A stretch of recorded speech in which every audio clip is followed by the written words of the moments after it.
नाशिक महानगरपालिकेच्या निवडणुकांनंतर सभागृहात महापौर, उपमहापौर यांची निवड झाली.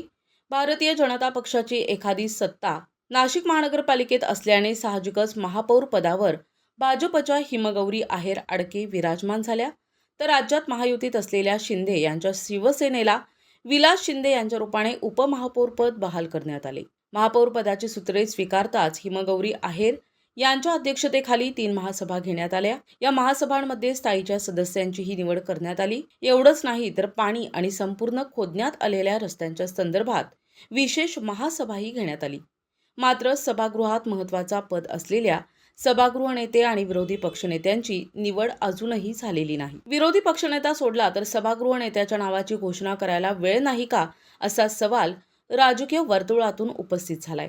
नाशिक महानगरपालिकेच्या विरोधी पक्षनेते पदावर उद्धव बाळासाहेब ठाकरे यांच्या शिवसेनेचे नगरसेवक प्रथमेश गीते यांचे नाव जवळपास निश्चित झाले असून अद्याप त्यांच्या नावाची घोषणा झालेली नाही.